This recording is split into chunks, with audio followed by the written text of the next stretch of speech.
ஆண்டவராகிய இயேசு கிறிஸ்துவின் நாமத்தினாலே உங்கள் யாவருக்கும் அன்பின் வாழ்த்துக்களை தெரிவிக்கிறோம். உலகெங்கிலும் இந்த கர்த்தருடைய வார்த்தையை தொடர்ந்து கேட்டுக்கொண்டிருக்கிற தேவனுடைய பிள்ளைகளை இயேசு கிறிஸ்துவின் நாமத்தினாலே வாழ்த்தி நாங்கள் ஆசீர்வதிக்கிறோம்.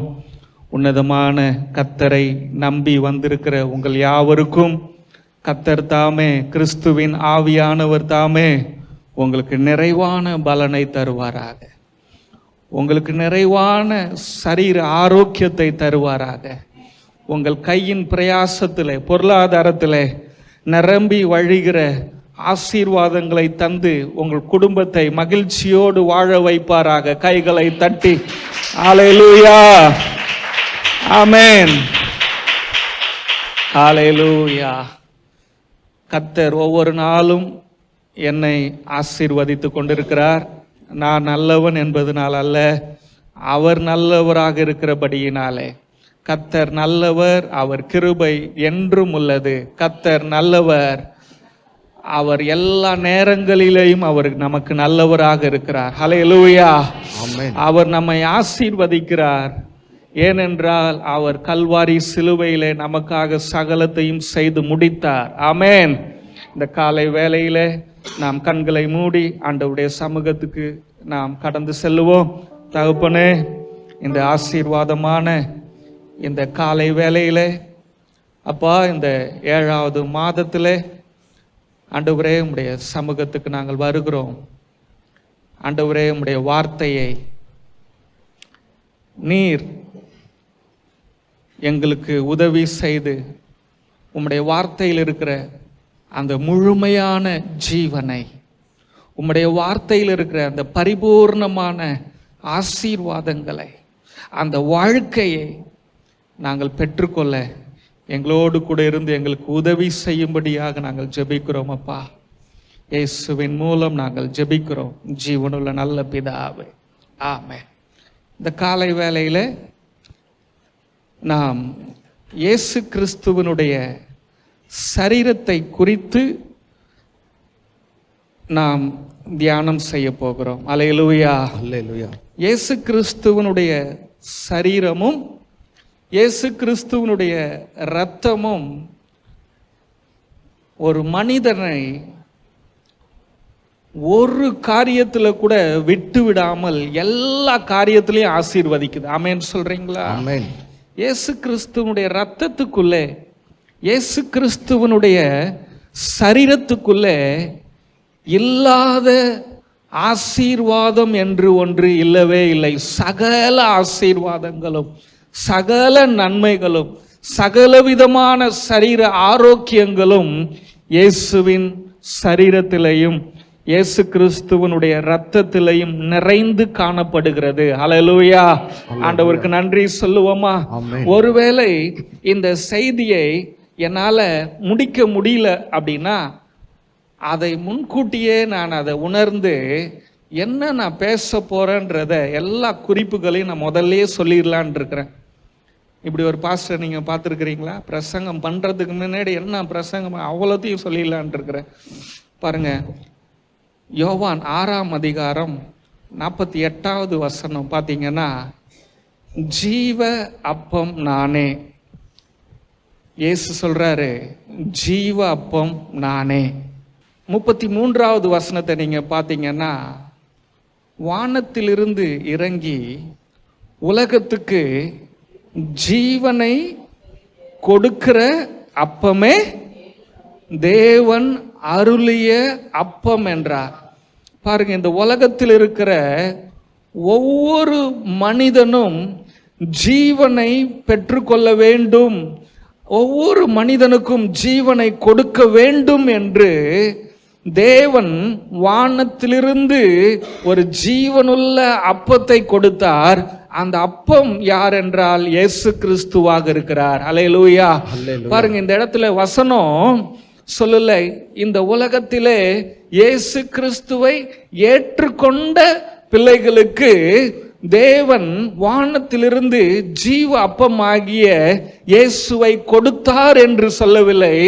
இந்த உலகத்தில் இருக்கிற ஒவ்வொரு மனிதனுக்கும், இயேசுவை அறியாத மனிதனுக்கும், இயேசுவை பிடிக்காது என்று சொல்றானே அந்த மனிதனுக்கும் ஜீவ அப்பமாக இயேசு வானத்திலிருந்து இந்த பூமிக்கு கொடுக்கப்பட்டார். அல்லேலூயா. எத்தனை பேர் சந்தோஷமா இருக்கிறீங்க? அல்லேலூயா.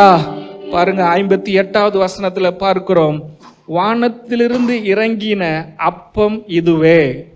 எதை சொல்றாருன்னா, இயேசு தன்னை சொல்றார், வானத்திலிருந்து இறங்கின ஜீவ அப்பம் நான் தான். பாருங்க, முற்காலத்திலே உங்கள் பிதாக்கள் வனாந்தரத்திலே மன்னாவை புசித்தார்கள். அந்த மன்னா நான் கிடையாது, நான் ஜீவ அப்பம். மோசே வனாந்தரத்திலே உங்களுக்கு கொடுத்தானே அந்த மன்னா, அது மரணத்தை கொண்டு வந்தது சொல்றாரு. பாருங்க, இது உங்கள் பிதாக்கள் புசித்த மன்னாவை போல் அல்ல, அவர்கள் மரித்தார்களே. மன்னா என்பது தேவ தூதர்கள் புசிக்கிற உணவு. பரலோகத்திலே தேவ தூதர்கள், தேவன் பரலோகத்திலே வாழ்கிறவர்கள் புசிக்கிற உணவுக்கு பெயர் மன்னா. இஸ்ரவேல் ஜனங்கள் வனாந்திரத்திலே அவர்கள் பிரயாணம் பண்ணி போகும் பொழுது அவருடைய வாழ்க்கையில பசி எடுத்த நேரங்களிலே பரலோகத்தில் இருக்கிற உணவை கொடுத்தாராம். ஆனால் அந்த பரலோக உணவை புசித்தார்களே இஸ்ரவேல் ஜனங்களுடைய முற்பிதாக்கள், அவருடைய தகப்பன்மார்கள், வனாந்திரத்திலே அவர்கள் மரித்தார்கள். இந்த உலகத்திலே பலன் என்று சொல்லுகிற எல்லா ஆகாரமும் மரணத்தை கொண்டு வருகிறது. ஆனால் இயேசு சொல்லுகிறார், இந்த ஜீவ அப்பமாக இருக்கிற என்னை புசிக்கிறவனோ என்றென்றைக்கும், சொல்லுங்க பார்க்கலாம், என்றென்றைக்கும் சொல்லுங்க, என்றென்றைக்கும் பிழைப்பான் என்றார். வனாந்திரத்திலே உங்களுடைய பிதாக்கள் புசித்தார்களே அந்த மன்னா அல்ல, நான் ஜீவனுள்ள அப்பமாக இருக்கிறேன். என்னை புசிக்கும் பொழுது நீங்கள் என்றென்றைக்கும் பிழைப்பீர்கள், நீங்கள் என்றென்றைக்கும் வாழ்வீர்கள்.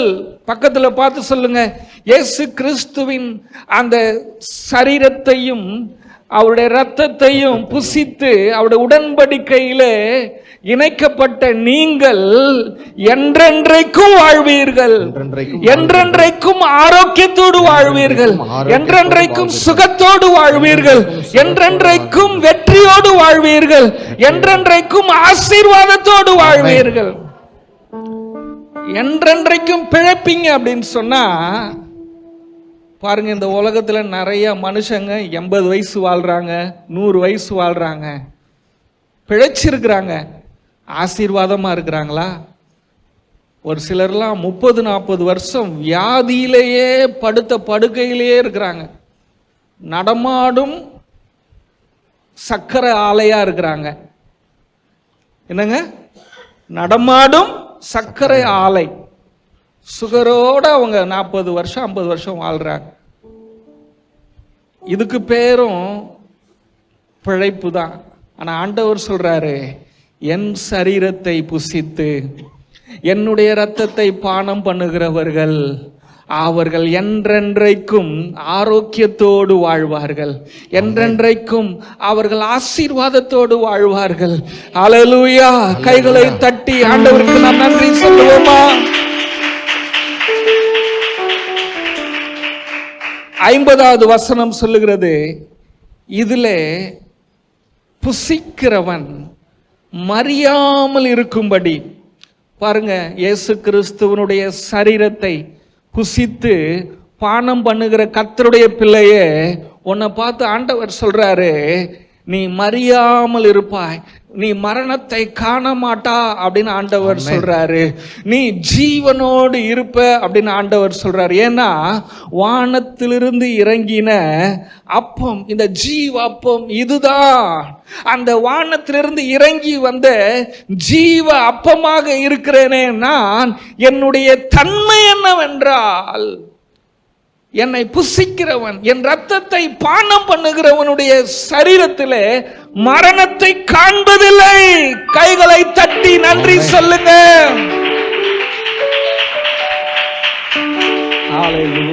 ஹல்லேலூயா. பழைய உடன்படிக்கையில தன்னுடைய சொந்த ஜனங்கள் தேவ தூதர்களுடைய மன்னா, தேவன் சாப்பிடுகிற மன்னாவை இஸ்ரவேல் ஜனங்கள் புசித்தார்கள். ஆனால் அவர்கள் எந்த இடத்துல புசித்தார்களோ அதே வனாந்திரத்திலே மரித்து போனார்கள். ஆனால் புதிய உடன்படிக்கையிலே, ஆமென், அவருடைய கிருபையிலே இயேசு கிறிஸ்து என்னும் ஜீவ அப்பத்தை புசித்த நாம், அவருடைய இரத்தத்தை பானம் பண்ணின நாம் என்றென்றைக்கும் மரணத்தை காணாமல் பிழைத்திருக்கிற ஒரு ஆசீர்வாதத்தை தந்திருக்கிறார். ஓ ஹல்லேலூயா, ஹல்லேலூயா. எஸ், எத்தனை பேர் சந்தோஷமா இருக்கிறீங்க? ஆமென். 35வது வசனம் சொல்லுகிறது, ஜீவ அப்பம் நானே, என்னிடத்தில் வருகிறவன் ஒரு காலமும் பசி அடையான். இயேசு கிறிஸ்துவனுடைய அந்த சரீரத்தை புசிக்கிறவர்கள், இயேசு கிறிஸ்துவனுடைய இரத்தத்தை பானம் பண்ணுகிறவர்களுடைய வாழ்க்கையிலே, இந்த உலகத்திலாக இருந்தாலும் சரி, ஆவிக்குரிய வாழ்க்கையில இருந்தாலும் சரி, 2 பகுதியிலேயும் உங்களுடைய வாழ்க்கையில ஒரு காலமும் பசியே இல்லாத அளவிலே உங்களை அவர் திருப்தியோடு வாழ பண்ணுவார், திருப்தியாக்கி நடத்திடுவார், தேவைகளை சந்திப்பார், மீதம் எடுக்க வைப்பார், பிறருக்கு கொடுக்க வைப்பார். ஹல்லேலூயா, ஹல்லேலூயா. பாருங்க, அடுத்தது சொல்லுகிறது, என்னிடத்தில் விசுவாசமாய் இருக்கிறவன் ஒரு காலமும் தாகம் அடைவதில்லை. ஹல்லேலூயா. என்னிடத்தில் வருகிறவன் ஒரு காலமும் பசி அடைவதில்லை. என்னிடத்தில் விசுவாசமாய் இருக்கிறவன் ஒரு காலமும் தாகம் அடைவதில்லை. உன்னுடைய வாழ்க்கையில எந்த குறைவும் வராது.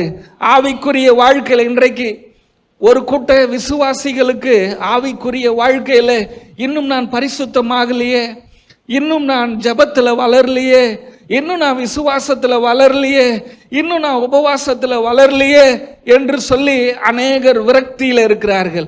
இன்னும் ஒரு சில தேவனுடைய பிள்ளைகள், ஐயோ என்னுடைய வாழ்க்கையில இன்னும் நான் ஆசீர்வாதத்தை பார்க்கவில்லையே, இன்னும் பொருளாதாரத்தில் ஜெயிக்கவில்லையே, இன்னும் என்னுடைய குடும்பம் ஆசீர்வதிக்கப்படவில்லையே, இன்னும் நான் ஆரோக்கியத்தோடு வாழவில்லையே, இன்னும் என்னுடைய வாழ்க்கையில வெற்றி வரலையே என்று சொல்லி விரக்தியில் இருக்கலாம். ஆனால் ஆண்டவர் சொல்றாரு, என் இரத்தத்தை பானம் பண்ணி என் சரீரத்தை புசிக்கிற என்னுடைய பிள்ளைகளுடைய வாழ்க்கையிலே, ஆவிக்குரிய வாழ்க்கையிலையும் சரி, சரீர பிரகாரமான வாழ்க்கையிலும் சரி, உலகத்தின் தேவையானாலும் சரி, எந்த காரியத்திலையும் நீ குறைவுபடுவதில்லை, நீ தாகம் அடைவதில்லை, நீ பசி அடைவதில்லை. உன்னை நான் திருப்தியாக வாழ வைப்பேன். கைகளை தட்டி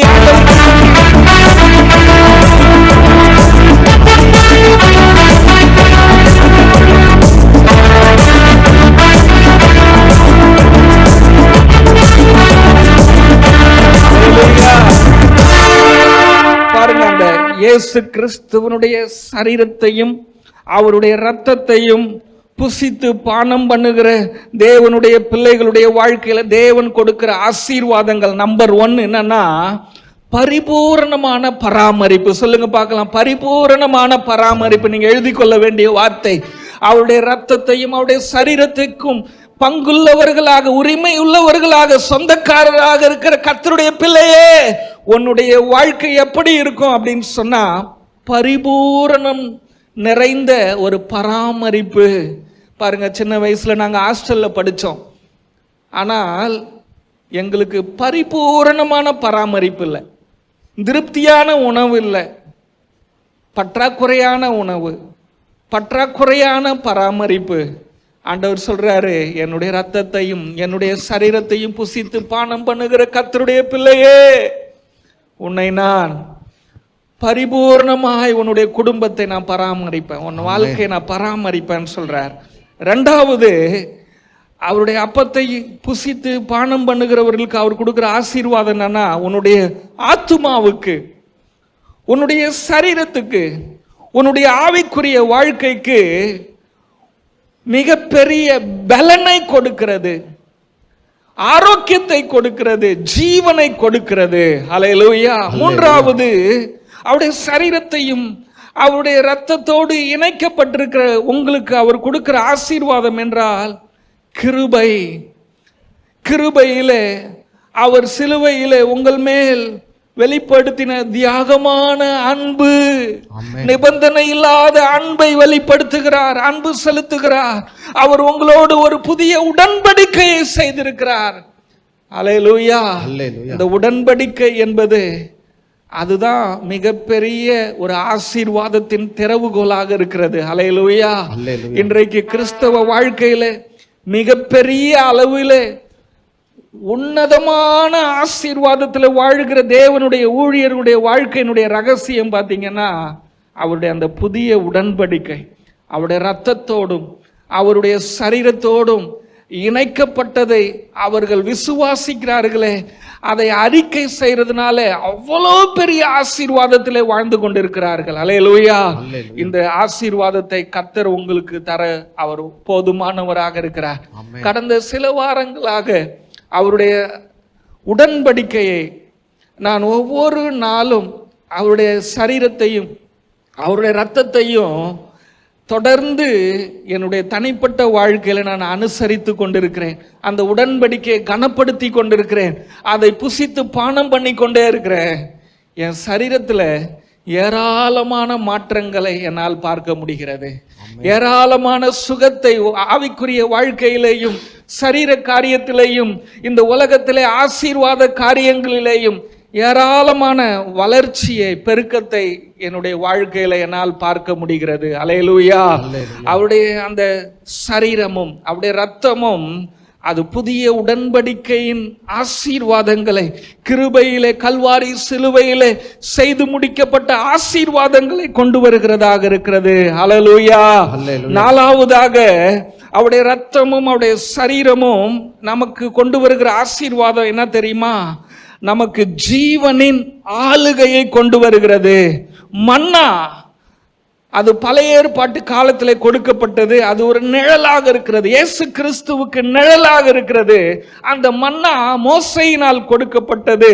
அந்த மன்னாவை புசித்தவர்கள் ஒரு நாளைக்கு மட்டுமே அவர்கள் திருப்தியாக இருந்தார்கள்.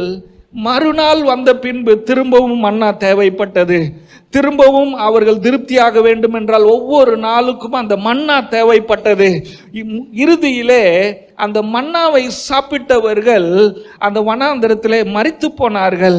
ஆனால் நிஜமாகிய ஜீவ அப்பமாகிய இயேசு, அவரை நாம் புசிக்கிறோம், அவரை நாம் பானம் பண்ணுகிறோம், அவருடைய சரீரத்துக்கு நாம் சொந்தக்காரர்களாக இருக்கிறோம். நமக்குள்ளே ஜீவனின் ஆளுகை நிறைந்திருக்கிறது. அல்லேலூயா. இயேசு கிறிஸ்து உங்களுக்குள்ளே வாசம் பண்ணுகிறார்.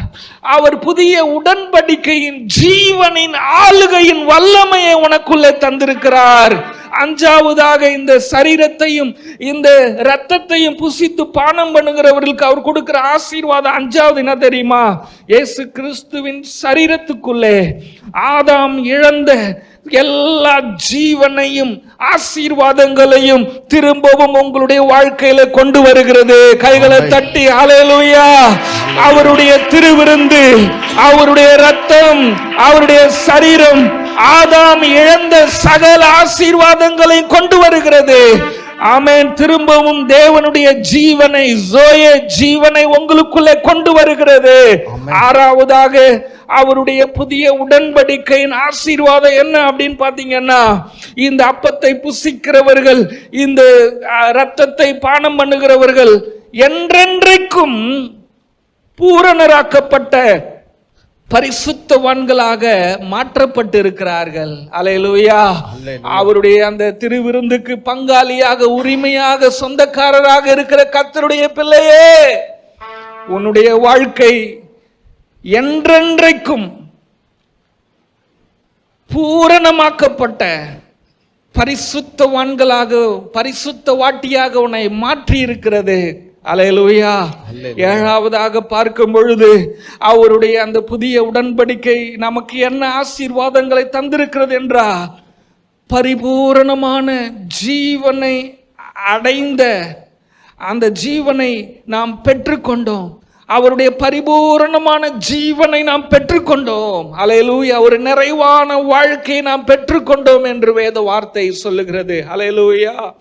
எட்டாவதாக அவருடைய புதிய உடன்படிக்கை, அவருடைய இரத்தமும் அவருடைய சரீரமும் நமக்கு கொண்டு வருகிற ஆசீர்வாதம் மரணத்தின் மேல் ஜீவனின் அதிகாரத்தை கொடுக்கிறது. அல்லேலூயா. அந்த மரணத்தின் வல்லமை தான் உன்னுடைய வாழ்க்கையில சரீரத்தில் வேதனையை கொண்டு வருகிறது. மரணத்தின் அந்த வல்லமை தான் உன்னுடைய வாழ்க்கையில இந்த உலகத்திலே இருக்கிற எல்லா விதமான கஷ்டங்களையும் கொண்டு வருகிறது. ஆனால் அவருடைய சரீரத்தை புசித்து அவருடைய இரத்தத்தை பானம் பண்ணுகிற கர்த்தருடைய பிள்ளையே, உனக்குள் உண்டாகிற வல்லமை என்னன்னு சொன்னா மரணத்தின் மேல் ஆமென் ஜீவனின் அதிகாரத்தை கொடுக்கிறது. மரணத்தை ஜெயிக்கிற வல்லமையை நீ பெற்றுக் கொள்ளுகிறாய், ஜீவனின் வல்லமையை நீ பெற்றுக் கொள்ளுகிறாய் என்று அவருடைய சத்தியம் சொல்லுகிறது. ஒன்பதாவதாக அவருடைய புதிய உடன்படிக்கையிலே சொந்தக்காரராக இருக்கிற கர்த்தருடைய பிள்ளைகளுக்கு கொடுக்கிற ஆசீர்வாதம் விசுவாசத்தின் மூலமாக மரிக்காமல் பிழைத்திருக்க செய்கிறது. ஹல்லேலூயா. ஆமா, என்றென்றைக்கும் மறியாமல் இருப்பான். நீங்க விசுவாசிங்கன்னா ஆமென், நீங்க இந்த பூமியிலே ஒரு நீண்ட கால வாழ்க்கையை, ஒரு நீண்ட கால ஆரோக்கியமான வாழ்க்கையை, ஒரு நீடிய சமாதானமான வாழ்க்கை, ஒரு நீடிய ஆசீர்வாதமான வாழ்க்கை உன்னால வாழ முடியும். ஆமென். இது உன்னுடைய சம்பாத்தியத்தில் அல்ல, உன்னுடைய உணவுனால் அல்ல, உன்னுடைய பலத்தினால் அல்ல, அவருடைய இரத்தத்தினாலே, அவருடைய சரீரத்தினாலே, அவருடைய புதிய உடன்படிக்கையினாலே உனக்கு ஒரு மரிக்காமல் ஜீவனின் வாழ்க்கையை அவர் உனக்கு தருகிறார். எத்தனை பேர் சந்தோஷமா இருக்கிறீங்க? ஆமென். பத்தாவதாக பார்க்கும் பொழுது நான் ஏற்கனவே சொன்னதுதான், ஆமென், அவருடைய சரீரத்தையும் அவருடைய இரத்தத்தையும் புசித்து பானம் பண்ணுகிறவருடைய வாழ்க்கையில ஒரு காலமும் பசி வராது, ஒரு காலமும் தாகம் வராது. உன்னுடைய ஆவிக்குரிய வாழ்க்கையாக இருந்தாலும் சரீர வாழ்க்கையாக இருந்தாலும் எல்லா விதமான ஆசீர்வாதங்கள், சகல விதமான ஆசீர்வாதங்களினாலும் உன்னை அவர் திருப்தியாக வாழ பண்ணுவார். ஆமென். 11வது பாத்தீங்கன்னா, அவருடைய இரத்தத்தையும் அவருடைய சரீரத்தையும் புசித்து பானம் பண்ணுகிறவருடைய வாழ்க்கையில அந்த திருவிருந்து என்ன பலனை கொண்டு வருகிறது? என்றென்றைக்கும் பிழைத்திருப்பான் அப்படின்னு வேதம் சொல்லுது. என்றென்றைக்கும் பிழைத்திருப்பான் அப்படின்னு சொன்னா, இயேசு எப்படி பிழைத்திருக்கிறாரோ ஆமென், அவரை போலவே பிழைத்திருப்பீர்கள். ஆமென். இயேசு எப்படி சகல வல்லமைகள் அதிகாரங்கள் நிறைந்தவராக அவர் இன்று வரை மரித்து உயிர் தெழுந்து ஜீவிக்கிறாரோ அதே தன்மை உள்ளவர்களாக. ஏன்னா நீங்க புசிக்கிற அந்த சரீரமும் நீங்கள் பானம் பண்ணுகிற சரீரமும் இயேசு கிறிஸ்துவனுடையது. நீங்கள் விசுவாசத்தோடு புசிக்கிறீர்களே, பானம் பண்ணுகிறீர்களே, அது இயேசு கிறிஸ்துவுக்கு சொந்தமான ரத்தம், சொந்தமான சரீரம். ஆகையாலே அவரை போலவே நீங்கள் என்றென்றைக்கும் வாழ்வீர்கள், பிழைத்திருப்பீர்கள். எத்தனை பேர் ஆமென் சொல்றீங்க? அவருடைய சரீரத்தையும் அவருடைய இரத்தத்தையும் புசித்து பானம் பண்ணுகிறவர்களுக்கு தேவன் கொடுக்கிற நன்மை என்னன்னா, நித்திய ஜீவனை தருகிறார். கடைசி நாட்களிலே நான் அவனை எழுப்புவேன் என்று ஆண்டவர் சொல்லுகிறார். ஒருவேளை உங்களுடைய குடும்பத்திலே உங்களுடைய சொந்தக்காரர், உங்களுடைய நண்பர்கள் மரித்து போயிருந்தால், இயேசு கிறிஸ்துவை ஏற்றுக்கொண்டு மரித்து போயிருந்தால், அவருடைய சரீரத்தையும் அவருடைய இரத்தத்தையும் புசித்து பானம் பண்ணி அந்த புதிய உடன்படிக்கையின் பிள்ளைகளாக அவர்கள் மரித்திருந்தால், கடைசி நாட்களில் அவர்களை அவர் எழுப்புவார். மரித்து போன அவர்களை எழுப்புவார். அல்லேலூயா. கடைசியாக நான் ஒன்று சொல்ல விரும்புகிறேன். அவருடைய இரத்தத்தையும் அவருடைய சரீரத்தையும் புசித்து பானம் பண்ணுகிற கர்த்தருடைய பிள்ளைகளுக்கு ஆண்டவர் கொடுக்கிற ஆசீர்வாதம் என்னன்னா, உன் வாழ்க்கையில தண்டனை என்ற அந்த வார்த்தைக்கு இடமே இல்லை. பனிஷ்மெண்ட் என்ற ஆக்கினை தீர்ப்புக்கு இடம் இல்லை. ஆமென். எத்தனை பேர் ஆமென் சொல்றீங்க? ஆமென். தண்டனை, ஆக்கினை தீர்ப்பு அந்த இடத்துக்கு உன்னை வைக்கிறதே இல்லை. அவருடைய பிள்ளையாக உன்னை மாற்றுகிறார். அது மட்டுமல்ல, மரணத்தை விட்டு நீங்கி வாழ்கிற, மரணம் உன்னை தொடாத ஒரு வாழ்க்கை அவர் தருகிறார். ஜீவனுக்கு உட்பட்டவர்களாக, ஆமென், கிறிஸ்துவின் ஜீவனுக்கு சொந்தக்காரர்களாக மாற்றுகிறார். கைகளை தட்டி ஆண்டவருக்கு நன்றி சொல்லுவோமா? ஹல்லேலூயா. எத்தனை பேர் சந்தோஷமா இருக்கிறீங்க? ஆமென். ஆமா, செய்தியினுடைய ஒரு சுருக்கம் முடிஞ்சிருச்சு. இதுவே நீங்க செய்தி கேட்ட மாதிரி தான். இதுக்கு தேவையான வசனங்களை கண்டுபிடிச்சுக்கலாம். நீங்க ஈஸியா தான் இருக்குது. ஆமென். பாருங்க, அப்பம் அப்படின்னு சொல்றார். அந்த அப்பத்துக்கு எபிரேய வார்த்தை என்னன்னா லெகேம். அதுக்கு பேர் என்னங்க? லெகேம். இன்னொரு கிரீக் வார்த்தையில பார்த்தீங்கன்னா ஆர்டோஸ். ஆர்டோஸ், லெகேம், ஆர்டோஸ். அப்போ இந்த ரெண்டு வார்த்தைக்கு அர்த்தம் என்னன்னா உணவு, வாழ்வு ஆதாரம். லெகேம், இயேசு பெத்லெகேம் அப்படின்னு சொல்றாங்க இல்லைங்களா, அப்பத்தின் வீடு. அப்போ தேவனுடைய வீடு அப்பத்தின் வீடாக இருக்கிறது. அல்லேலூயா. அவருடைய வார்த்தை என்கிற அப்பம் இங்கு இருக்கிறது. அவருடைய சரீரம் என்கிற அப்பம் இங்கு இருக்கிறது. அல்லேலூயா. அதனால என்னுடைய வீடு அப்பத்தின் வீடாக இருக்கிறது அப்படின்னு சொன்னா ஜீவனின் வீடாக இருக்கிறது. என்னுடைய வீடு அது ஆரோக்கியம் நிறைந்த வீடாக இருக்கிறது. பாருங்க, கானானிய ஸ்திரீ இயேசுவை தேடி வந்து, இயேசுவே என்னுடைய மகளுக்கு நீர் சுகத்தை தர வேண்டும் என்று கேட்கும்போது அவர் சொல்றாரு, பிள்ளைகளின் அப்பத்தை, அப்பாவுடைய வீட்டில் இருக்கிற அந்த அப்பம், பெத்லெகேம் என்றும் அவருடைய ஆலயத்தில் இருக்கிற அப்பம் ஆலயத்தில் இருக்கிற பிள்ளைகளுடையது என்று சொன்னார். அவர் சொன்னார், நான் ஒரு அந்நியனாக இருந்தாலும் அந்த மேசையிலிருந்து அந்த ஆலயத்தை கூட்டி தள்ளும் போது குப்பையை போல வெளியே வருகிற அந்த சின்ன சின்ன அப்பங்களாவது எங்களுக்கு எடுக்கக்கூடுமே என்று சொன்னால், ஆண்டவர் சொன்னார், உன் விசுவாசத்தின்படி உனக்கும் இந்த பிள்ளையின் அப்பத்தை தருகிறேன் என்று இயேசு சொன்னார். அல்லேலூயா. அப்படி என்னால் பிள்ளையின் அப்பம் என்பது இயேசு கிறிஸ்துவினுடைய சரீரம். ஆமென். அது தேவன் தருகிற தெய்வீக சுகமாக இருக்கிறது. அது ஆரோக்கியமாக இருக்கிறது. இந்த காலை வேளையிலே அப்பாவுடைய வீட்டுக்கு வந்திருக்கிற கர்த்தருடைய பிள்ளையே, அவருடைய சுகத்துக்கு நீ பங்காளி, அவருடைய ஆரோக்கியத்துக்கு நீ பங்காளி. எத்தனை பேர் ஆமென் சொல்ற? ஆமென். பாருங்க, அந்த அப்பம் என்று சொல்லும் போது, லெகேம் என்று சொல்லும் போது, ஆர்டோஸ் என்று சொல்லும் போது அது வாழ்க்கைக்கு தேவையான ஆதாரமாக இருக்கிறது. அல்லேலூயா. அது மட்டுமல்ல, வாழ்க்கையை தாங்கும் தேவையான பொருட்களை சம்பந்தப்படுத்துகிறதாக இருக்கிறது.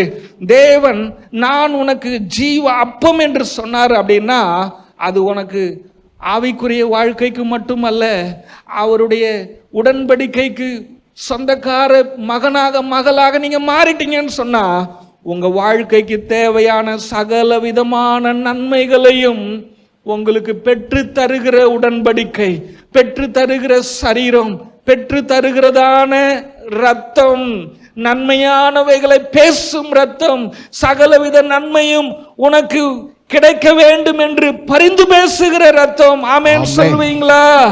அல்லேலூயா. எத்தனை பேர் ஆமென் சொல்றீங்க? பாருங்க, நான் இன்றைக்கு இந்த அப்பம் அப்படின்றதுக்கு அநேக ஆவிக்குரிய அர்த்தங்கள் இருக்கிறது. நான் சொன்னதுதான், அது மறுபடியும் அதை கொஞ்சம் ரொம்ப ஷார்ட்டா பேசலான் இருக்கிறேன். தேவையில்லாதது நிறைய நான் ஸ்கிப் பண்ணிட்டேன். பாருங்க, முதலாவது அப்பம் அப்படின்னு சொன்னா தேவனுடைய பராமரிப்பு.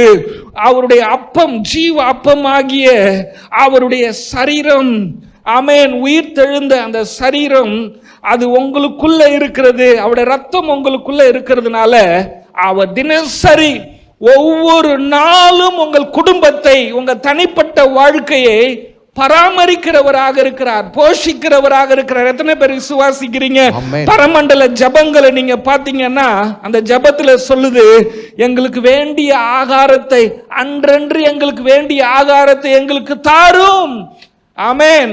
ஆண்டவர் ஜீவ அப்பமாக இருந்து அவர் உங்களுக்கு ஒவ்வொரு நாளும் உங்களுக்கு தேவையான பணங்களை, உணவு காரியங்களை, உடை காரியங்களை, உங்களுக்கு தேவையான வீடை, உங்களுக்கு தேவையான சகல விதமான வாழ்வு ஆதாரங்களையும் கொடுத்து உங்கள் தேவைகளை சந்தித்து பராமரிக்கிறவராக இருக்கிறார். பிள்ளைகளை நாம் பெற்றெடுக்கிறோம், அந்த பிள்ளைகளுக்கு உணவு கொடுக்கிறோம், அந்த பிள்ளைகளுக்கு வஸ்திரங்களை கொடுக்கிறோம், அவர்களுக்கு நல்ல பாதுகாப்பான வீடுகளை ஏற்படுத்தி தருகிறோம்.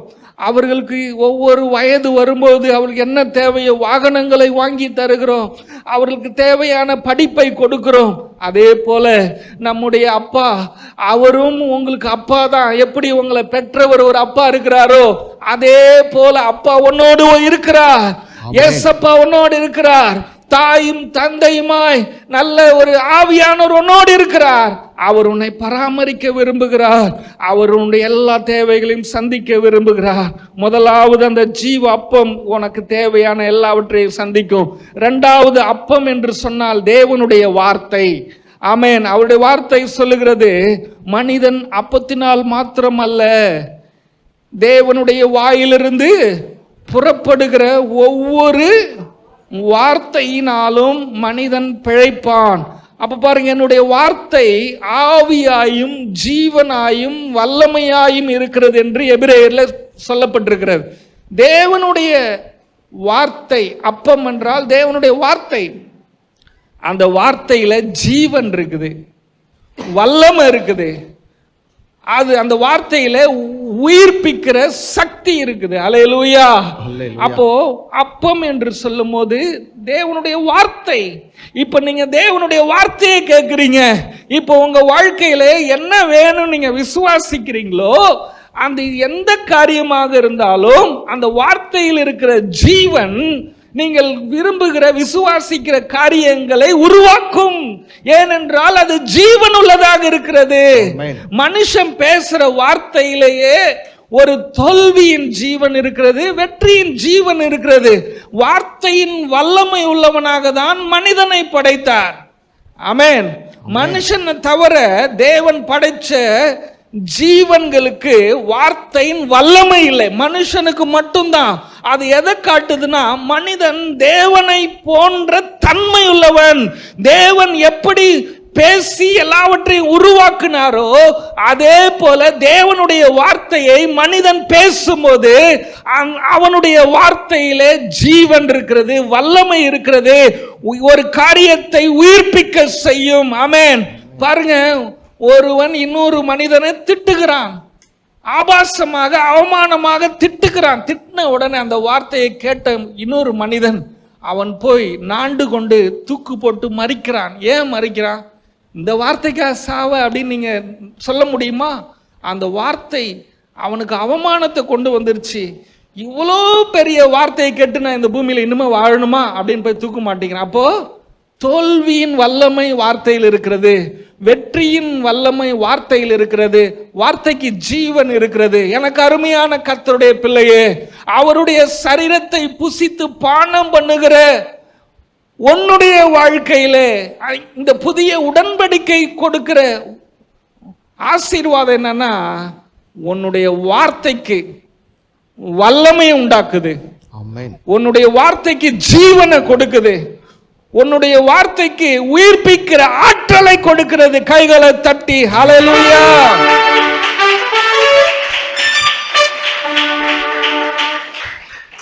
மூன்றாவது அப்பம் அப்படின்னு சொல்லும் போது இயேசு கிறிஸ்துவனுடைய சரீரம். இது நமக்காக பிற்கப்பட்ட சரீரம். இது இயேசு கிறிஸ்து நம்ம மேல வச்சிருக்கிற அன்பை வெளிப்படுத்துகிறது.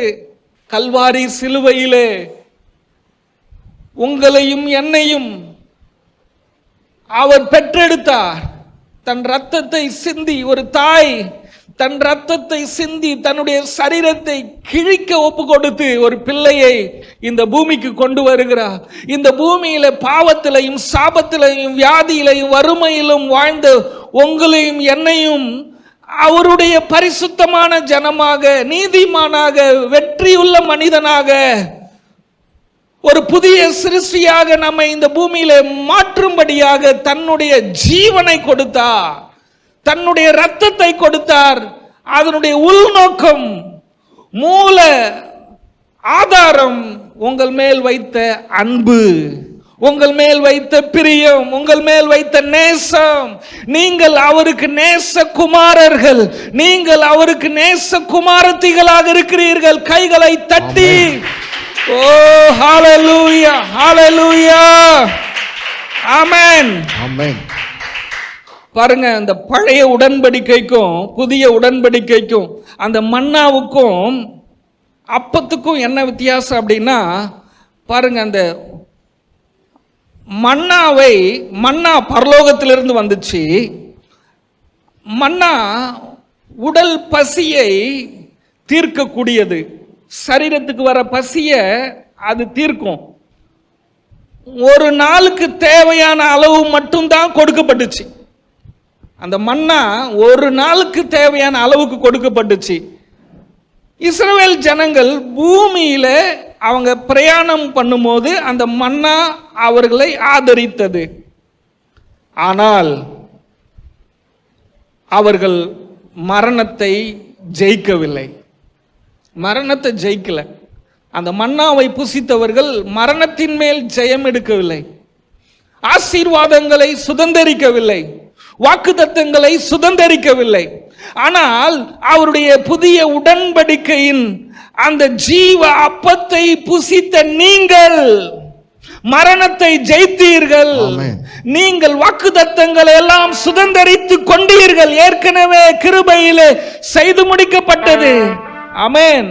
அவருடைய வாக்குத்தத்தங்கள் எல்லாவற்றையும் உங்களுக்காக கல்வாரி சிலுவையிலே நீங்கள் பெற்று அனுபவிக்கும்படியாக அவைகள் எல்லாம் உங்களுடைய வாழ்க்கையில நிறைவேற்றி விட்டார். ஆனால் மன்னாவை புசித்தவர்களுக்கு அந்த வாக்குத்தத்தங்கள் நிறைவேற்றப்படவில்லை. வாக்குத்தத்தம் பண்ணப்பட்ட கானான் தேசத்தை சுதந்தரிக்கவில்லை. ஆனால் நீங்களும் நானுமோ அவருடைய ஜீவ அப்பத்தை புசித்தவர்கள், மரணத்தை ஜெயித்தவர்கள், நாம் ஆசீர்வாதங்களை சுதந்தரித்து கொண்டவர்கள். நாம் தேவன் நமக்கு என்னென்ன ஆசீர்வாதங்களை வச்சிருக்கிறாரோ அதுக்குள்ள போய் அதை பெற்று அனுபவிக்கிற பாக்கியத்தை, ஸ்லாக்கியத்தை பெற்றவர்கள் எத்தனை பேர் ஆமென் சொல்ல முடியும்? ஆமென். சந்தோஷமா இருக்கிறீங்களா? ஆமா, என்னுடைய பாயிண்ட்ஸ் அது முடிஞ்சிச்சு. ரெண்டாவது, அடுத்தது பார்த்தீங்கன்னா, இந்த மன்னாவை அவங்க தினந்தோறும் சேர்க்க வேண்டிய ஒரு வேலை இருந்தது. தினந்தோறும் அந்த மன்னாவை வனாந்தரத்தில் அவங்க சேர்த்து வைக்கணும். ஒவ்வொரு நாளும் புதிதாக எடுத்துக்கொள்ள வேண்டும். அது ஒவ்வொரு நாளும் அது அவங்களுக்கு கொடுக்கப்பட்டுச்சு. பழசை வைக்கக்கூடாது. அது பழசாயிரும். ஒவ்வொரு நாளும் புதுசு தான் அவங்க சாப்பிடணும். இன்னைக்கு எடுத்தது நாளைக்கு வச்சிருந்தா கெட்டு போயிடும். ஆனால் இயேசு கிறிஸ்து அவருடைய சரீரமாகிய ஜீவ அப்பத்தை உங்களுக்காகவும் எனக்காகவும் பிட்டு கொடுத்தாரே, அவருடைய ரத்தத்தை சிந்தினாரே, இது எல்லா நாளும் புதுசாவே இருக்கும். கையை தட்டுங்க. அல்லேலூயா. ஒவ்வொரு நாளும் அது புதுசா இருக்கிறபடினால உன் வாழ்க்கையில இயேசு என்னைக்கு உன்னை ரட்சித்து உனக்கு சுகத்தை கொடுத்தாரோ அந்த சுகம் உனக்கு நிரந்தரமா இருக்கும். மாத்திரைய சுகருக்கு 1ஆம் தேதி மாத்திரை போட்டங்க, சுகரு குறையவே இல்லைங்க, ரொம்ப அதிகமாயிருச்சுங்க. டாக்டர் கேட்குறாரு, தினமும் போட்டிங்களா? அதான் 1ஆம் தேதி போட்டங்க. அம்மா 1ஆம் தேதி இல்லைம்மா, ஒவ்வொரு நாளும் போடணுமா? காலையில் போடணும், மதியானம் போடணும், நைட்டு போடணும், உலகம் சொல்லும். ஆனால் ஏசப்பா சொல்றாரு, என்னுடைய சரீரத்தையும் என் ரத்தத்தையும் நீ புசிச்சு பானம் பண்ணிட்டீல, ஒரு நாள் போட்டுட்டல, அவ்வளவுதான், இனிமே அது உனக்கு நிரந்தர ஆரோக்கியம். ஆமென் சொல்றீங்களா? எத்தனை பேர் ஆமென் சொல்றீங்க? அப்போ இயேசு கிறிஸ்துவினுடைய சரீரத்துக்கும் மன்னாவுக்கும் என்ன வித்தியாசம்னா, அந்த மன்னாவை தினந்தோறும் புதுசா பொறுக்கிக்கிட்டே இருக்கணும். இயேசு அப்படி இல்லை. இயேசு கிறிஸ்து ஒரே தரம் கல்வாரி சிலுவையில் அவருடைய ஜீவனை கொடுத்து பொறுக்கி அல்ல, அவருடைய ஜீவனை நமக்குள்ளே அவரே கொண்டு வந்து நமக்குள்ளே அவர் வாசம் பண்ணுகிறார். ஜீவனாக அவர் நமக்குள்ள இருக்கிறார். ஜீவ அப்பமா அவர் நமக்குள்ள இருக்கிறாரு. ஜீவ ரத்தமாக ஜீவனின் ஆவியானவராக அவர் நமக்குள்ள உயிர்ப்பிக்கிற ஆவியானவராக அவர் நமக்குள்ள இருக்கிறாரு. அவர் ஒவ்வொரு நாளும் நம்மை புதுப்பித்துக் கொண்டே இருக்கிறார். எபிரேயர் 10ஆம் அதிகாரம் 4வது வசனம் சொல்லுகிறது, அவருடைய ஒரே பலியினாலே பரிசுத்தமாக்கப்பட்டவர்களை என்றென்றைக்கும் பூரணப்படுத்தி இருக்கிறார். அல்லேலூயா. பாருங்க, அந்த மன்னா ஒவ்வொரு நாளும் எனக்கு தேவை. ஒவ்வொரு நாளும் மன்னாவை போய் அவங்க தேடணும், பொறுக்கணும், கொண்டு வரணும். கிரியை இது என்னங்க? வேலை, கிரியை.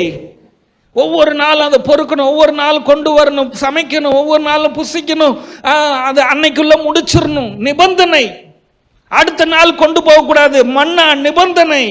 ஆனால் இயேசு கிறிஸ்துவின் சரீரம், இயேசு கிறிஸ்துவினுடைய ஜீவ அப்பம், இயேசு கிறிஸ்துவினுடைய ரத்தம், அவருடைய புதிய உடன்படிக்கை, அவருடைய திருவிருந்து நிபந்தனை இல்ல. ஆமென். ஓ, அது கிரியையில கிருபை. கையை தட்டுங்க.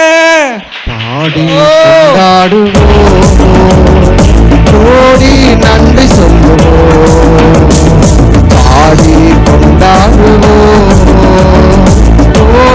நன்றி சொல்லுவோம். அல்லேலூயா. அவருடைய சரீரத்தை ஒரு நாள் புசிச்சு பானம் பண்ணிட்டோம் அப்படின்னு சொன்னா நிரந்தரமாக என்றென்றைக்குமாக பரிசுத்தமாக்கப்பட்டவர்களாக, நீதிமான் ஆக்கப்பட்டவர்களாக பூரணப்படுத்தினார், பூரணப்படுத்தி விட்டுட்டார். அல்லேலூயா, அல்லேலூயா. இன்றைக்கு பாருங்க, கிறிஸ்தவருடைய எண்ணம் எப்படி இருக்குது? இன்னும் நான் விசுவாசத்தில் வளர வேண்டும். கவனிக்கிறீங்களா? எத்தனை பேர் கவனிக்கிறீங்க? ஆவியானவர் சபைக்கு சொல்லுகிறதாவது காதுள்ளவன் கேட்க கடவன். எத்தனை பேர் காது இருக்குது? ஆமென். ஆவியானவர் சொல்றாரு, நீ விசுவாசத்துல பூரணமாக்கப்பட்டுட்ட, பரிசுத்தத்துல பூரணமாக்கப்பட்டுட்ட, பூரணமாக்கப்பட்ட நீதிமானா இருக்கிற, ஆசீர்வாதமான காரியங்கள்ல பூரணமாக்கப்பட்டுட்ட, உனக்கு சகலமும் உனக்கு பூரணமாக கொடுக்கப்பட்டுருச்சு. பிசாசு சொல்றான், உன் பரிசுத்தம் போதாது, உனக்கு இந்த அற்புதம் நடக்கணும்னா உனக்கு இந்த பரிசுத்தம் போதாது, உன் வாழ்க்கையில் உன் வாழ்க்கை கட்டப்படணும்னா இந்த நீதி போதாது, இந்த ஜபம் போதாது, இந்த உபவாசம் போதாது, உன்னுடைய கிரியை இன்னும் அதிகரி, உன் ஜபம் அதிகரிக்கட்டும், இன்னும் முழங்கால் அதிகரிக்கட்டும், உபவாச நாட்களை இன்னும் கூட்டு, ஆண்டவருக்கு ஊழியம் செய்யறதை இன்னும் அதிகரி. பாருங்க, அந்த ராஜா ஒரு சிலையை உண்டாக்கி வணங்க சொன்னா, ஷாத்ராக், மேஷாக், ஆபேத்நேகோ அவங்க அந்த சிலையை வணங்கலன்னு ஒரு மடங்கு இருந்த அந்த நெருப்பை 7 மடங்கு அதிகமாக்குங்கடா அப்படின்னு சொன்னான் ராஜா. அந்த ராஜா மாதிரி தான் இருக்கிறாங்க இன்னைக்கு பாஸ்டருங்க. உன் வாழ்க்கை பாஸ்டர் ஒரு அற்புதமே நடக்கல பாஸ்டர், அற்புதம் நடக்கலையா? இன்னும் ஜபத்தை கூட்டு, விசுவாசத்தை கூட்டு, இன்னும் உபவாசத்தை கூட்டு, இன்னும் ஆண்டவருக்கு ஊழியம் செய், தினந்தோறும் சர்ச்சுக்கு வா, சர்ச்சை கூட்டு, ஆத்தும ஆதாயம் செய், 100 கைப்பிரதியை கொடு. அந்த ராஜாவும் அப்படிதான் கோபத்தில் என்ன பண்ணுனா நெருப்பை கூட்டுனா. ஆனா அந்த நெருப்பை கூட்டுனது ஒன்னுத்துக்குமே பிரயோஜனமே இல்லாம போச்சு. 7 மடங்கு நெருப்பை கூட்டுனா தேவனுடைய பிள்ளைகள் நெருப்புக்குள்ள போனாங்க, அந்த நெருப்புக்கு எந்த வல்லமையும் இல்லை. அதே போலதாங்க நீங்க இன்னைக்கு கிரியை என்கிற அந்த நெருப்பை நீங்க என்னெல்லாம் கூட்டுறீங்களோ கூட்டுங்க, அதுல வல்லமை இல்லை. எதுல தெரியுமா வல்லமை இருக்கு? இயேசு கிறிஸ்துவினுடைய சரீரத்தில் வல்லமை இருக்கிறது, அவருடைய ரத்தத்தில் வல்லமை இருக்கிறது, உடன்படிக்கையில் வல்லமை இருக்கிறது, அவருடைய திருவிருந்தில் வல்லமை இருக்கிறது. அவர் உனக்காக ஒரே தரம் தன் சரீரத்தை கிழிக்க பிற்க ஒப்பு கொடுத்தாரே, அதுல வல்லமை இருக்குது.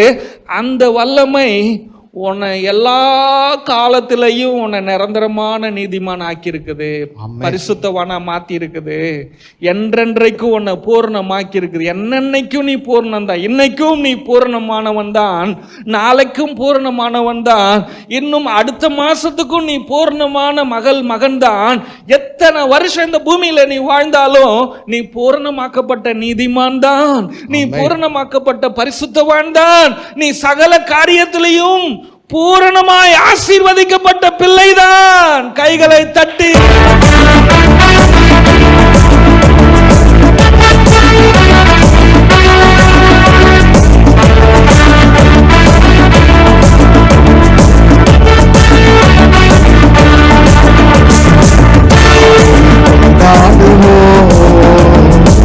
ஓடி நன்றி சொல்லுவோம், ஆடி கொண்டாடுவோம், ஓடி நன்றி சொல்லுவோம். ஹல்லேலூயா. பாருங்க, அடுத்தது பாத்தீங்கன்னா இந்த மன்னா நியாய தீர்ப்புக்கு அடையாளம், நியாயப்பிரமாணத்துக்கு அடையாளமா இருக்குது. இந்த மன்னா எங்க கொடுக்கப்பட்டுச்சு அப்படின்னா, கொடுக்கப்பட்ட காலங்கள் வனாந்தரம், சோதனையின் காலத்தில், குறை சொல்லுதல், மனிதனுடைய பலவீனம், மனிதனுடைய இயலாமையை வெளிப்படுத்தி காமிச்சிச்சு. இந்த மன்னா என்ன பண்ணுச்சு? வனாந்தரத்தில் கொடுக்கப்பட்டுச்சு. அவங்க சோதிக்கப்பட்டாங்க, மறுபடியும் குறை சொல்றவங்களா மாறிட்டாங்க. மன்னாவை சாப்பிட்டு என்ன சொன்னாங்க? என்ன இந்த மன்னாவையே கொடுத்துட்டு இருக்கிறான்னு நக்கல் நயாண்டி பண்ணாங்க. அவங்க பலவீனம் ஆனாங்க. அவருடைய இயலாமையை வெளிப்படுத்தியது மன்னா. ஆனால் இயேசு கொடுக்கிற ஜீவ அப்பம் என்பதோ, யோவான் 10ஆம் அதிகாரம் 10வது வசனம் சொல்லுகிறது, அவர் சொல்றாரு, நான் இந்த பூமிக்கு வந்தேன், ஜனங்களுக்கு என்னுடைய ஜீவனை நான் கொடுத்தேன், என்னுடைய ஜீவன் என்னுடைய பிள்ளைகளுக்குள்ளே பரிபூரணமான காரியங்களை எல்லாம் பெற்றுக்கொள்ள உதவி செய்கிறது. ஹல்லேலூயா. ஹல்லேலூயா. நானும் அவர்களுக்கு, அவைகளுக்குன்னு சொல்லக்கூடாது, அவர்களுக்கு, நானும் என்னுடைய பிள்ளைகளுக்கு, ஆமா அதுதான் விசுவாச கண்ணு, நானும் என் பிள்ளைகளுக்கு ஜீவன் உண்டாயிருக்கவும், ஜீவன் வாழ்வு, லைஃப், இங்கிலீஷ்ல பாத்தீங்கன்னா லைஃப், வாழ்க்கை உண்டாகவும். என்ன வாழ்க்கை? பிச்சைக்கார வாழ்க்கையா? தரித்திர வாழ்க்கையா? வியாதி வாழ்க்கையா? சாப வாழ்க்கையா? இல்ல, ஆசீர்வாதமான வாழ்க்கை உண்டாக வேண்டும். அந்த ஆசீர்வாதமான வாழ்க்கை, ஆவிக்குரிய வாழ்க்கையில பூரணமாக்கப்பட்ட அந்த வாழ்க்கை, அது பரிபூர்ணப்படவும் வந்தேன். நான் என்ன வாழ்க்கையை என் ஜனங்களுக்கு நான் கொடுத்தேனோ, நான் கொடுத்த என் பிள்ளைங்களுக்கு நான் கொடுத்த வாழ்க்கை, அந்த வாழ்க்கை பரிபூர்ணமா மாறுவதற்காக நான் வந்தேன்னு சொல்றார். உனக்குள்ளே கிறிஸ்துவின் ஆவியானவர் வாசம் பண்றாரு. எதுக்காக? உனக்குள்ள இயேசு வாசம் பண்றாரு. எதுக்காக? கிறிஸ்துவுக்குள்ள நீ இருக்கிறிய எதுக்காக அப்படின்னு சொன்னா, கிறிஸ்துவுக்குள்ள இருக்கிற கர்த்தருடைய பிள்ளைய உனக்காக ஒரு சிறப்பான வாழ்க்கை கொடுக்கப்பட்டிருக்கிறது. ஒரு ஆசீர்வாதமான வாழ்க்கை ஏற்கனவே கொடுக்கப்பட்டிருக்கிறது. அதனாலதான் நம்ம சர்ச்சில் சொல்றோம், ஆண்டவரே என்ன ஆசீர்வதிங்க, எனக்கு ஒரு அற்புதம் செய்யுங்க. இல்ல, அவர் எல்லாம் கொடுத்து முடித்து விட்டார், செய்து முடிச்சு விட்டார். ஆசீர்வாதமான வாழ்க்கையை உனக்கு அவர் கொடுத்துட்டாரு. அந்த வாழ்க்கை உனக்குள்ள இன்னும் பரிபூர்ணமா, ஒவ்வொரு நாளும் அந்த வாழ்க்கை, அவர் கொடுத்த அந்த சிறப்பான வாழ்க்கை இன்னும் சிறப்பானதாக, இன்னும் நிறைவுள்ளதாக, இன்னும் அது நிரம்பி வழிகிற ஒரு வாழ்க்கையாக வாழ்வதற்காக அவர் உனக்குள்ளே வாசம் பண்ணுகிறார். கைகளை தட்டி அல்லேலூயா, ஆமென், ஆமென், அல்லேலூயா. எத்தனை பேர் சந்தோஷமா இருக்கிறீங்க? ஆமென். பாருங்க, இந்த ஜீவ அப்பத்தை புசிக்கிறதற்கும் இந்த மன்னாவை புசிக்கிறதுக்கும் பார்த்தீங்கன்னா யோவான் 6ஆம் அதிகாரம் 58வது வசனம் சொல்லுகிறது, அது உங்கள் பிதாக்கள் புசித்த மன்னாவை போல அல்ல, அவர்கள் மரித்தார்களே. இயேசு சொல்றார், அவர்கள் மரித்தார்களே, இந்த மன்னாவை புசித்தவர்கள் மரித்தார்களே. இன்னும் சபை வனாந்தரத்தில் கொடுத்த அந்த அற்புதமான மன்னாவையே பேசிட்டு இருக்குது. அப்பா அற்புதமா எனக்கு ஒரு மன்னாவை கொடுங்க ஆண்டவரே, அற்புதமான மன்னாவை கொடுங்க ஆண்டவரே. ஆண்டவர் சொல்றாரு, ஏற்கனவே ஜீவ அப்பமாகி என்ன கொடுத்துட்டேன். ஆரோக்கியமா வாழ்றதுக்காக, வெற்றியா வாழ்றதுக்காக, ஆசீர்வாதமா வாழ்றதுக்காக. பாருங்க, இயேசு அந்த அப்பத்தை பிற்கும் போது என்ன சொல்லி பிட்டாரு? அவர் ஆசீர்வதித்து பிட்டார். இயேசு கிறிஸ்துவனுடைய சரீரம், அந்த உடன்படிக்கைக்கு பிள்ளைகளாக, சொந்தக்காரர்களாக, உரிமையாளியா நீங்க இருக்கிறீங்களே, சுதந்திரவாளியா இருக்கிறீங்களே, அந்த சரீரம் ஆசீர்வதிக்கப்பட்ட சரீரம். அந்த பாத்திரம் ஆசீர்வாதத்தோடு ஐக்கியமான பாத்திரம் என்று வேதம் சொல்லுகிறது கொரிந்தியர்ல. ஆனா இன்னைக்கு ஒரு பரிதாபமான ஒரு செய்தி என்னன்னா, இன்னும் சபை மன்னாவையே பேசிட்டு இருக்குது, ஜீவ அப்பத்துக்கு வரல. பிசாசு மரணத்துக்கான மன்னாவை காமிச்சுட்டே இருக்கிற. ஆண்டவர் சொல்றார், ஜீவனுக்கான ஜீவாப்பம், வாழ்வுக்கான வெற்றிக்கான அப்பத்தண்டையில இந்த காலை வேளையில ஆவியானவர் சொல்றார், எத்தனை பேர் மன்னாவை தேடுறீங்க? எத்தனை பேர் ஜீவ அப்பத்தை தேடி வர விரும்புகிறீர்கள்? எத்தனை பேருக்கு மன்னா வேணும்? பாத்தீங்களா, கை தூக்கிட்டீங்க. எத்தனை பேருக்கு ஜீவ அப்பம் வேணும்? ஆமென், ஆமென். அதுதான் உங்களுக்கு ஜீவனை கொடுக்கும், வாழ்வை கொடுக்கும், ஆரோக்கியத்தை கொடுக்கும், மரணத்தை காணாத ஒரு வாழ்க்கையை கொடுக்கும். ஆண்டவர் சொல்றாரு, அந்த அப்பத்தை மன்னாவை சாப்பிட்டாங்களே, அவங்க மறிச்சிட்டாங்க. மன்னா மரணத்தை தாமதமாய் கொண்டு வந்தது, உடனே கொண்டு வரல. 40 வருஷத்துல அந்த மன்னா அத்தனை ஃபாதர்ஸையும் கொன்றுச்சு. 40 வருஷத்துல என்ன பண்ணிருச்சு? எல்லா முற்பிதாக்களையும் கொன்றுச்சு. ஆனா ஜீவப்பம் மரணத்தின் அதிகாரத்தை முறியடித்து ஒரு ஜீவனுள்ள சந்ததியை உருவாக்கியது. ஹல்லேலூயா, ஹல்லேலூயா, ஆமென். பாருங்க, மோசே கொடுத்த மன்னாவை வாங்கி சாப்பிட்ட முற்பிதாக்கள் எல்லாம் செத்துட்டாங்க. யோசுவா என்னும் இயேசுவோடு இருந்தவர்கள், ஜீவனை அடைந்தவர்கள், மரணத்தை ஜெயித்து ஜீவனை அடைந்த அந்த புதிய சந்ததி, பாலும் தேனும் ஓடுகிற கானான் தேசத்துக்குள் பிரவேசித்து அவர்கள் அந்த வாக்குத்தத்தமான தேசத்தை சுதந்தரித்துக் கொண்டார்கள். கர்த்தருடைய பிள்ளையே, நீ இன்னைக்கும் நியாய பிரமாணத்தின்படி மன்னா மன்னா மன்னா. பாருங்க, பிரசங்கம் பண்ணுவாங்க, ஒவ்வொரு நாளும் காலையில நீ எழும்பணும். ஏன் காலையில எழும்பணும் கேள்வி எழுப்புவாங்க. மன்னா வெயில் வருவதற்கு முன்பதாக மன்னா வனாந்தரத்தில் போடப்பட்டது. வெயில் வருவதற்கு முன்பு அந்த மன்னாவை பொறுக்கிக் கொள்ள வேண்டும். வெயில் வந்த உடனே மன்னாவை பொறுக்க போனா வெயிலுடைய சூடு மன்னாவை உரிக்கிறோம். பைபிள் சொல்றது உரிக்கிறோம். அதனால காலையிலேயே எழுந்துச்சு வேத வசனத்தை வாசிச்சிடணும், ஜெபம் பண்ணிடணும் அப்படின்னு சொல்லுவாங்க. ஆனால் ஜீவ மன்னா உங்களுக்கு இல்லையே, நீங்க ஜீவ அப்பத்துக்கு சொந்தக்காரர். ஆமென். மன்னாவுக்கே காலையில எழும்பணும்னா ஜீவ அப்பத்துக்கு எழும்புனா நல்லதா இல்லையா? நல்லது. ஜீவனுள்ள அப்பம். ஏன் விடிய காலையில எழும்பணும்? ஏன் 3 மணிக்கு ஜெபிக்கணும் அப்படின்லாம் சொல்றாங்கல்ல, அது குறித்து யோசிச்சேன். ஏன் தெரியுமா? இப்போ இந்த மாரி நேரத்தில் பார்த்தீங்கன்னா உலகத்தில் இருக்கிற அத்தனை கிறிஸ்தவனும் இன்னைக்கு சர்ச்சில் உட்கார்ந்துருப்பான், எல்லாரும் ஜெபம் பண்ணுவான். மற்ற நேரங்களில் தேவனோடு நிறைய பேர் பேசுவாங்க. அந்த விடியற் காலம் சுகமாய் இன்பமாய் தூங்குற அந்த நேரத்தில் எழுந்திருக்கிறவங்க ரொம்ப குறைவான். அந்த நேரம் தேவனும் அந்த ஜெபிக்கிற மனுஷன் மட்டும்தான் இருப்பாங்களா, 2 பேர் தான் இருப்பாங்களாம். ஆமென். பர்சனல் ரிலேஷன்ஷிப் அது. அதனால தான் அதிகாலையில் எழுந்து ஜெபிக்கிற ஜெபம் என்ன தெரியுமா? Personal prayer. ஆண்டவரும் நானும், தேவனும் ஏனோக்கும், தேவனும் மோசேன்ற மாதிரியான அனுபவம். இவ்வளவு காலம் எனக்கு அது தெரியல. ஒரு காரியத்தை ஆண்டவர்கிட்ட கொண்டு போய் இது என்னன்னு கேட்டா சொல்லி கொடுக்குறார்.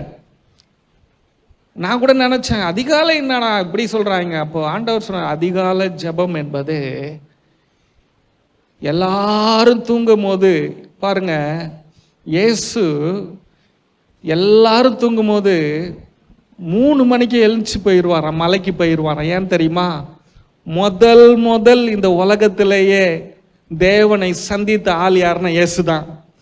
அதே மாதிரி இந்த உலகத்திலே இந்த நாள்ல யாரா முதல்ல ஆண்டவரை சந்திச்சான்னு நானா தான் இருக்கணும். முதல் ஆண்டவரோட இன்னைக்கு பேசினது யாருன்னு நானா தான் இருக்கணும். ஆமென். இது எவ்வளவு பெரிய ஆசீர்வாதம்.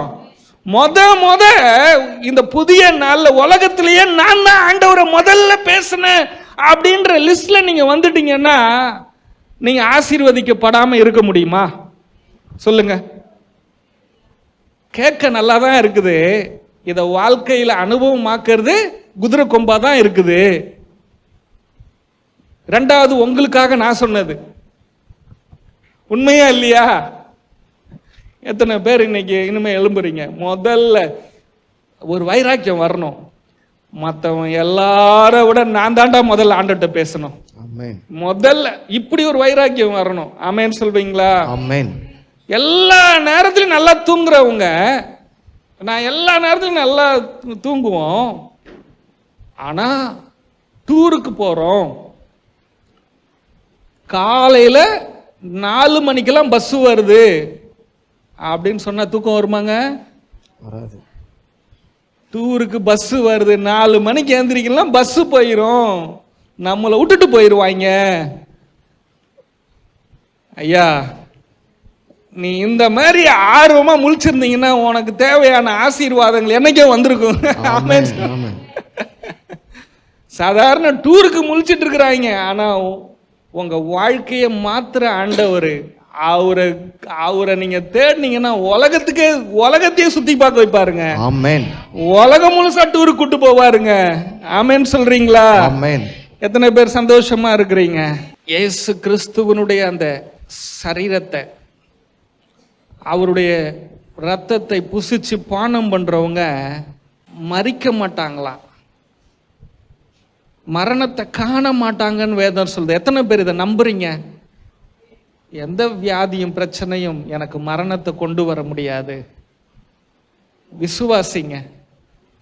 பிசாசு சொல்வான், உன்ன மாதிரி விசுவாசமா பேசின அந்த பாஸ்டர் செத்துட்டார்ல, அந்த பிரதர் செத்துட்டார்ல, அந்த சிஸ்டர் செத்துட்டார், அதெல்லாம் நடந்ததை விட்டுருங்க. என்ன என் அப்பா கைவிட மாட்டாரு, என்ன வாழ வைப்பாரு. எந்த வியாதி என்ன அழிக்காது, எந்த பிரச்சனையும் என்ன அழிக்காது. இந்த விசுவாசம் தான் உங்களுக்கு இருக்கணும். ஓ, அந்த வியாதி அவங்க செத்துட்டாங்கல்ல, நீ மட்டும் எப்படி?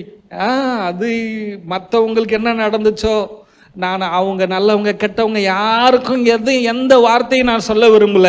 எனக்கு என் அப்பா நல்லவராக இருக்கிறாரு, எனக்கு அவர் உண்மையுள்ளவராக இருக்கிறாரு, எனக்கு அவருடைய வாக்குத்தத்தங்களை நிறைவேற்றி இருக்கிறாரு, எனக்குள்ள இருக்கிற அவருடைய சரீரம், எனக்குள்ள இருக்கிற அவருடைய ரத்தம், எனக்குள்ள இருக்கிற கிறிஸ்துவின் ஆவியானவர் நிச்சயமா என்ன மரணத்தை காண விட மாட்டாரு, என்ன நீடிய வாழ்நாளோடு வாழ வைப்பார்.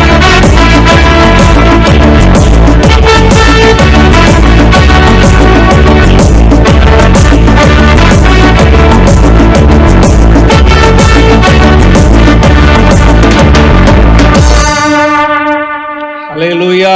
அல்லேலூயா. மரணத்தினுடைய ஆளுகை உன் சரீரத்தில் கிடையாது, உன் ஆவியில கிடையாது, உன் ஆத்துமாவில் கிடையாதுன்னு ஆண்டவர் சொல்றார். யோவான் 11ஆம் அதிகாரம் 25-26 பார்த்தீங்கன்னா, இயேசு அவளை நோக்கி, பாருங்க, லாசரு செத்து போயிட்டான்.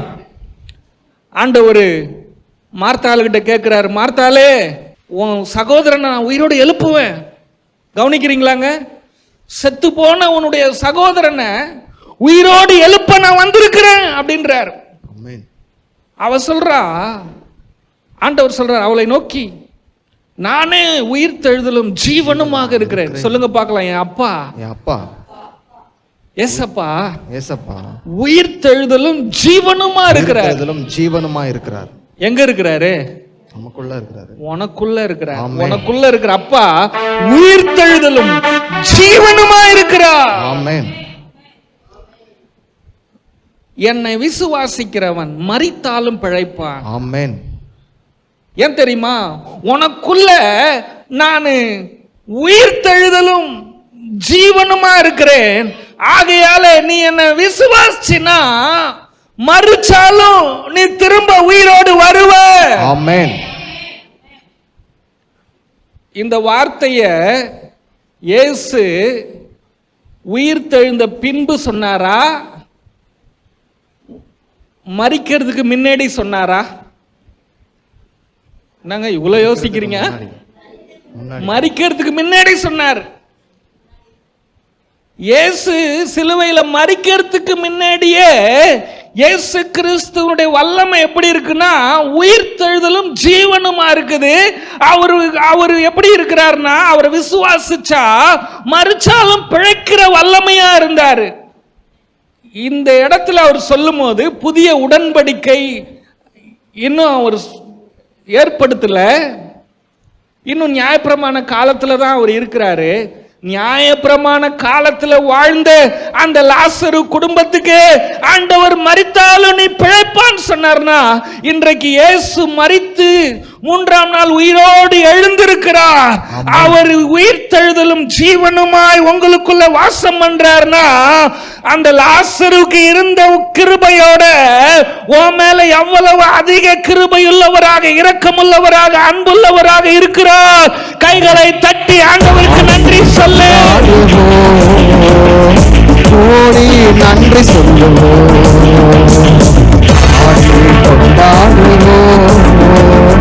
கோடி நன்றி சொல்லுவோம்.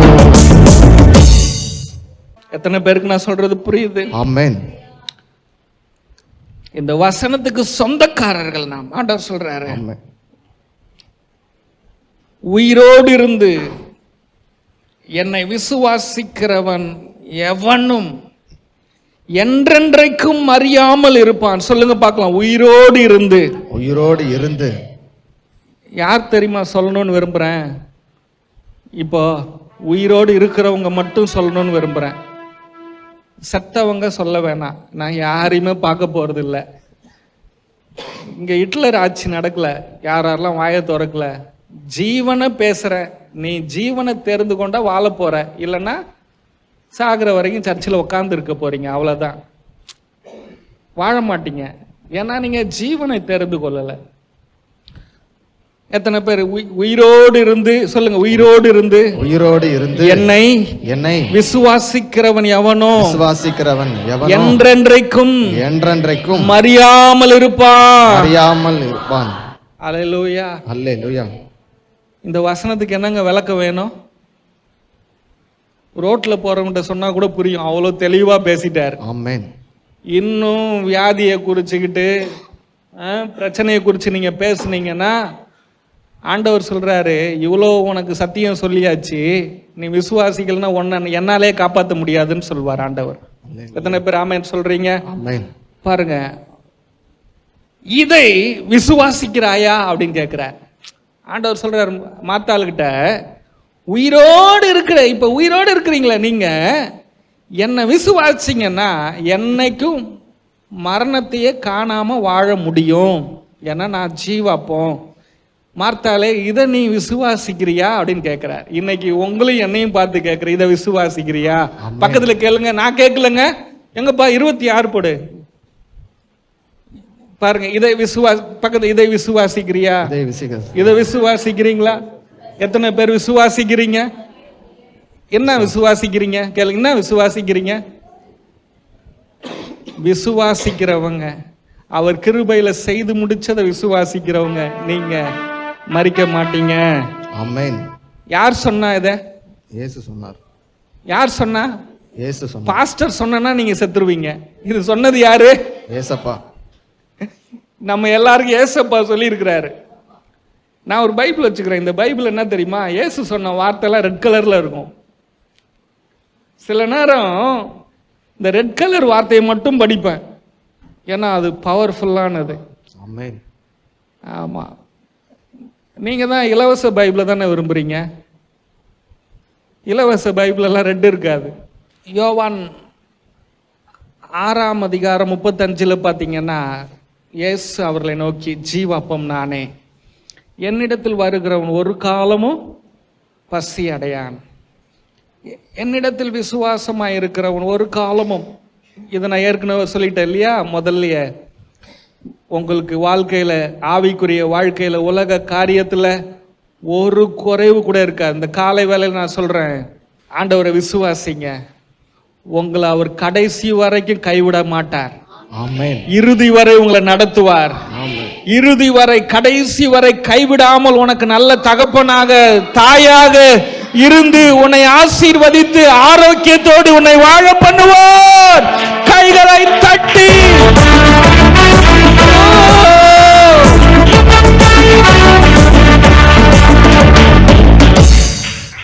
ஆமென். ஆமென். பாருங்க, 51வது வசனத்துல சொல்லுது, என்றென்றைக்கும் வாழ்வீங்க. ஆமென். ஆமென்.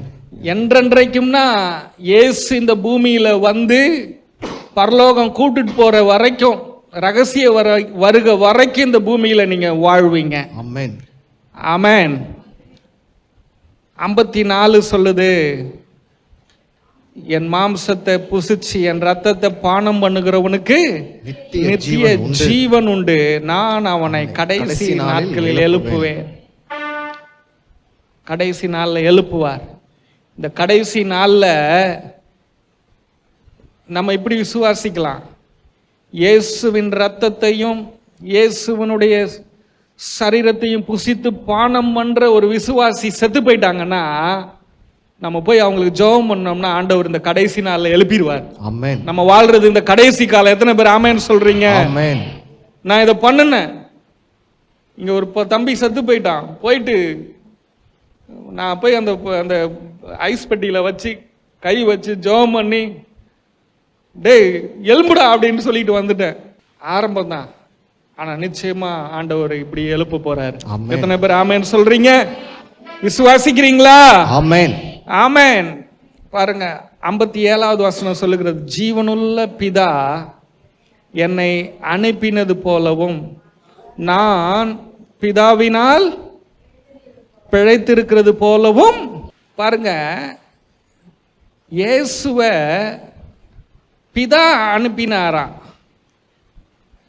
பிதாவினால இயேசு பிழைச்சிருக்கிறாராம். அப்படின்னா அர்த்தம் என்னன்னா, பிதாவுனாலதான் இயேசு இந்த பூமியில உயிர் வாழ்ந்தாராம். பிதாவுனாலதான் இயேசு இந்த பூமியில வல்லமையான ஒரு வாழ்க்கை வாழ்ந்தாராம். இயேசு சொல்றாரு, நான் எப்படி பிதாவுனால இந்த பூமியில வல்லமையான ஒரு வாழ்க்கை, ஆசீர்வாதமான வாழ்க்கை வாழ்ந்து ஊழியம் பண்ணனோ, அதே போல என்னை புசிக்கிறவனும் என்னாலே என்ன போலவே வாழ்வான். கைகளை தட்டி